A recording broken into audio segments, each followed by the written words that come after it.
Hey everyone, I'm 27, female. I've been married to my husband for 1 year now. My husband Tim is 28 and unemployed. He is jobless by choice. Why? Because he thinks that since I am the more educated one amongst us, I should be the one to provide for the family instead of him. He was not like this when we started dating. We met during our university. I made the dean's list, and he dropped out. I assumed it was because it was overwhelming for him and that he would eventually figure his way out. Several jobs in this world do not require you to have a university degree, so I was hoping he will figure out where his passion lies and how to have a stable income despite being a dropout.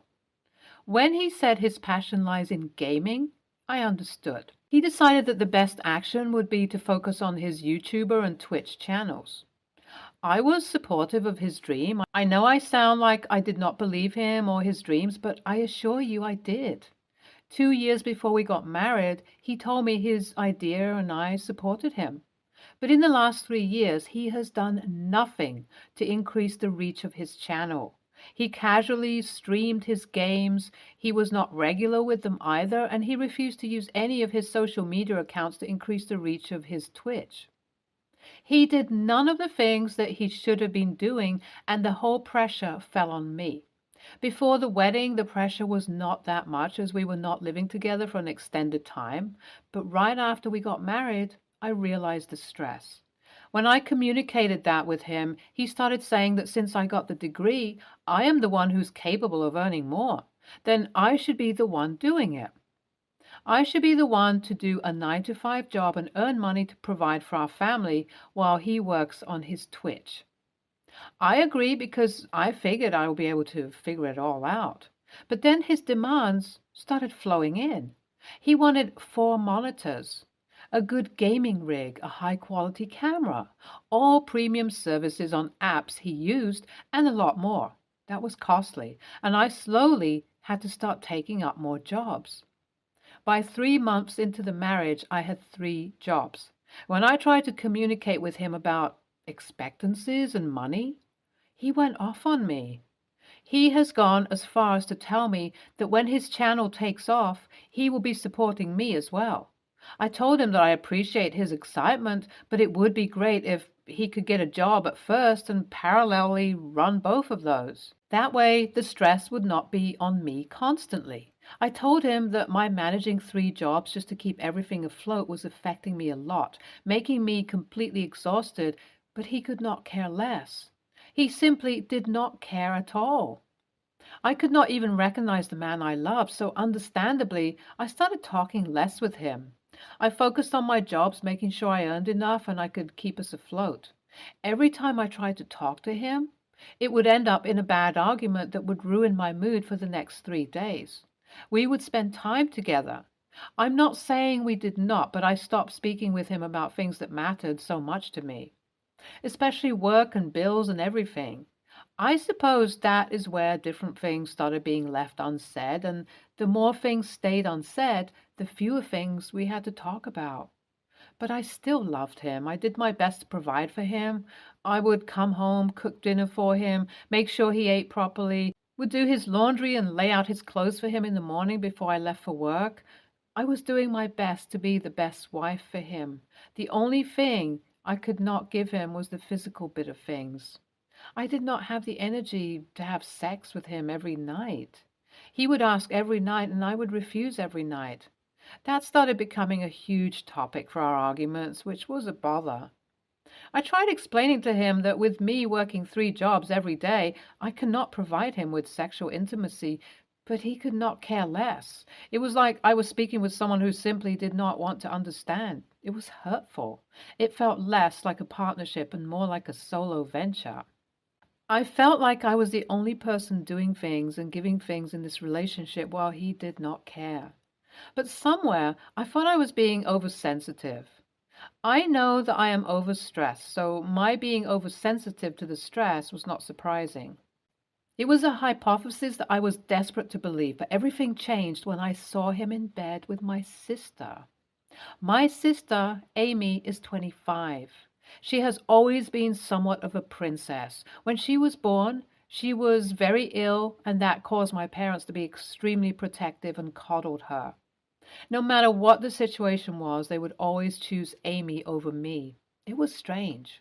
Somewhere that behavior got to Amy, and she too treated me just as badly whenever she had the chance. She genuinely believed that I did not deserve anything good in my life, and when I started dating Tim, Amy was not happy about it. She had often tried to seduce Tim, and each time Tim had brushed her aside. When I told our parents about the situation, my family told me that I was being insecure and I should allow Amy and Tim to have a good bond. Despite my refusal and displeasure, Tim and Amy were often clubbed together. I knew that Amy was coming over to my house often when I was not home because it was on the way to her apartment, but I had not expected her to sleep with my husband. When I caught Tim and Amy together, I was shocked and disappointed. I was extremely upset with both of them, and they dared to tell me that I had this coming. Amy smiled and told me that I should have been there for Tim, and if I was, then this would not have happened. Tim agreed with her. In his eyes, I was an absent wife, and I should have been there for him, but since I was not, he tried to find comfort in the arms of Amy. It hurt to see them act this way. It was like I was the one who was being completely unreasonable by being angry about my husband cheating on me with my sister. Even my parents gave their 2 cents, which were along the lines of, if I was there for Tim, then he would not have gone to Amy. Hearing all of those things made me angry. I'm not someone who would go for a screaming match. Instead, I decided to be petty. I was the one who was paying for everything that he was using, which included all the premium services of Discord and Twitch, etc. So I decided to seize control of all of those things. I took over all of his accounts because he is an idiot who keeps everything logged in on his PC. I spent a good 30 minutes meticulously changing every password and recovery method for his accounts. I also stopped cooking his meals for him. It took him a day or two to realize how everything had changed because he was too busy hanging out with Amy these days. But now that I have done all those, he is not very happy with me. But it is my turn to not care, and I can't be bothered by his displeasure. TLDR. Stupid husband cheated on me with my sister, so I took control of all his accounts and refused to be there for him the way I was before. He is not too happy with me. Update 1. Hey everyone. Thanks for all the sweet comments that you guys have been leaving. You are so sweet. You guys are better at giving me comfort than my parents and my family were. Yeah, essentially my husband left with Amy to live at her place after I caught them because I was being melodramatic. I told my parents about the whole situation and that Amy was sleeping with Tim, but they were very dismissive.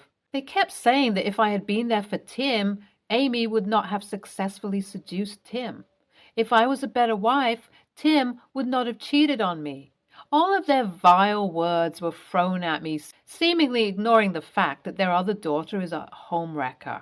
It stressed me out so much. To everyone who thinks it's hilarious that I changed all of his passwords, I think it is pretty hilarious too. He moved back in after 2 days with Amy because Amy is not a cook and she lives with 4 roommates. And when he came back and found that I had not prepared any food for him, he was very upset with me. I told him to contact Amy for the dinner instead. While that did earn me a scathing phone call from my parents who inevitably heard from Amy what I had said, I do not feel any guilt. I think this is the best course of action. He deserves to be treated like a child if he's going to be a childish guy. Update 2. Thanks to everyone who insisted that I should get a divorce. I have filed for one, as you guys suggested. I spoke with a few of you guys in the DMs who helped me with the legal side of things so that I do not end up financially crippled after the trial. I appreciate you all so much. I have given him the papers and he was not happy with me. He told me that I'm being overdramatic by wanting to break up with him. He even said that Amy was just a fling and he would be more than happy to let her go just for me, which was not the statement he was saying when Amy was around. Tim was not at all guilty of cheating on me. He justified his actions until I gave him the papers, and then he changed his colors. He is as useless as a paperclip, and I do not want him in my life. I told him that clearly, and I have a feeling that I have to deal with his drama for a while until he signs the paper. But I am hopeful that eventually he will sign the papers. Amy is doing her best to get Tim to sign the papers because she thinks having Tim would be the best thing. I suppose because Amy does not have a reality check, she thinks that Tim's Twitch channel, which has 25 followers after 3 years, would take off and she would have the best life. Well, she can have him if she wants him that badly. Update 3. The divorce went through and now I am without a leech draining me of my energy and money. I'm very happy that I do not have to deal with him anymore. I've been divorced for a day and I feel so much better already. As far as Tim and Amy and my parents are considered, I have decided to cut off contact with them. I saw the way they behaved and I realized that if I am cutting off Tim for the sake of my mental health, then it is better to cut my sister and my parents off as well, just for the sake of it. I am looking for a job that is on the West Coast so that I have an excuse to move away from them, and once I have the opportunity, I'm not planning on coming back. Wish me luck, guys. I want to get away from here. Update 4. Tim and Amy are getting married. I'm confident that they will have an amazing married life. I could not care any less. I'm currently on the West Coast and I do not plan on going back to them. This wedding gives me another reason to cut them off, so I am considering this as a W. Thanks for being here for me. Your husband needs a reality check. Who in their right mind behaves that way? LOL. I love your revenge, OP. NTA. You should get rid of him as soon as possible. You deserve someone who is not as draining as he is. Next story. Female 30. When I first married my husband, male 36, and moved in with him, I decided to give my stepdaughter my old dresser and nightstand from my parents' house. My set was much nicer and she loved it, so we got rid of her old dresser during the move. It's been about 4 years now. My husband and I have a 2-year-old daughter and are expecting another girl in February. We have been co-sleeping with our daughter since she was born, and she has shared our room, but now we need to move her into her own room. I have always wanted my children to have my old things from my childhood, and that included the dresser set. When we gave my stepdaughter the dresser, I had made it clear to my husband that once we had children, our children would be using it since it is mine. He agreed and still agrees with me, so we decided to discuss it with my stepdaughter. She was upset that we were taking it away. We tried to ask her to downsize her things so that she can store her clothes in the closet, but she refused, saying we should just buy a new dresser for our daughter. So after she left, we decided to leave her clothes on her bed and take the dresser out ourselves. After she came back the next weekend, she waited until we left the house and moved the dresser back into her room. My husband had another discussion with her, and we let her know that was unacceptable. Now her mother is involved and is calling us, telling us we are being unreasonable and should just buy a new set. The thing is, my husband and I have also decided to stop buying new clothes for my stepdaughter, as we already send her mother child support, and we need both the money and space. Once she grows out of her clothes, she will not need a dresser, so there is no point in buying a new one when we need to save money. Update. My stepdaughter is 13, and no, we did not tell her beforehand that it was a loan, but it was expected of her to give it back if we asked, as we are the adults and the parents. I don't think it's wrong to ask her to bring clothes from her mother's, as she only visits every other weekend. Update 2. After reading the overwhelmingly negative comments, I can now understand why my actions might seem selfish. As you read, there were other things that we wanted to give my children from my childhood, and some of those things were my old toys, which I also gave to my stepdaughter. She had no issues giving up those toys for her sisters to have them, so I assumed it would be the same for the dressers. We have given it some thought and have decided to let her keep the dressers until she outgrows them, and we will just buy a new one for the other girls to share. I honestly didn't think this would blow up like it did over such a small issue. YTA.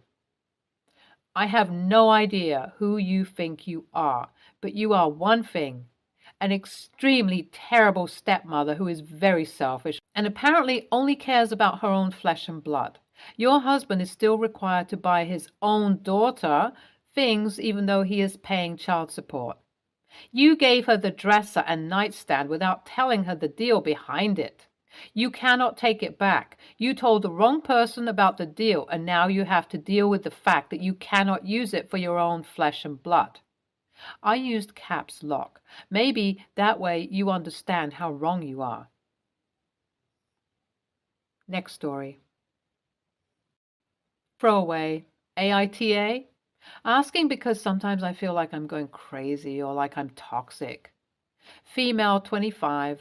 Lost my job last month through a disciplinary process in which I was accused of something I didn't do, and decided to quit rather than ride it out as I'd been unhappy there for a little while.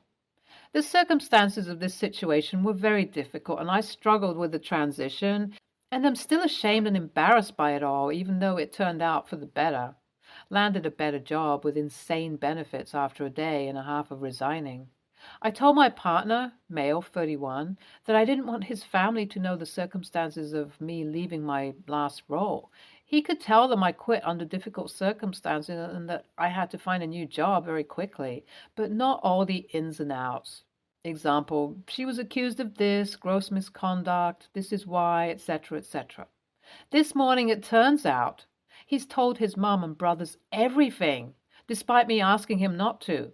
And then, when I said that wasn't okay, calmly, and he's not respected my boundaries, he went off at me and has accused me of trying to control how he speaks to his family and what about, and arguing that since it's been a while, he thought it'd be okay. He said since it's impacted his life too, in that he was staying with me while it happened, and that's it. No financial committal or personal implications on him. It was his experience too, and he's allowed to decide how he speaks about it. AITA for feeling upset by this? And am I asking too much? Edit, to add context. We're not married. We've only been together for a year, and I've only met his family a handful of times, so it hurts that they don't know me very well and now have a negative impression of me. RE, the gross misconduct. I was accused of working for a competitor, but have evidence that it wasn't the case, but chose to resign before the investigation had even started rather than use that evidence. I also was on suspension for a total of 2 days before resigning, and that is what I found embarrassing. Along with changing jobs so close to Christmas when I discussed an upcoming promotion at my previous role with my friends, family, and mentioned it to my boyfriend's family, so they'd know leaving was a flash decision. His mother and brothers are his family. He looks at you as just his girlfriend. You had a boundary, but you're just a girlfriend. So he can just ignore it because you are not family. And he made you being let go as him going through something. That's like a man saying, this month's menstrual cycle was hard in the us. It's just so many red flags of disrespect still to come. NTA, but reconsider this guy. NTA, your request was not difficult. It was your experience and telling them that you left under difficult circumstances and quickly found a better position was as much as he should have said. Now that you know his stance on sharing your personal info against your wishes, you have 2 options. Don't tell him anything you don't want him to share or end the relationship. He sees nothing wrong with what he did, betrayed your confidence, and will do it again. He's very immature for his age. NTA, it wasn't about him. It wasn't about his family. It was about you and your private and personal life. He had no rights to cross your boundaries by telling private information that you explicitly told him not to share to the exact people you told it not to share it with. That's just malicious gossiping with extra steps. He doesn't get to act like the victim when not only he's the one in the wrong, but he's also not the one being hurt. Don't let him convince you that you must have done something wrong for him to betray your trust. Stay tuned for more stories from our girl relationship.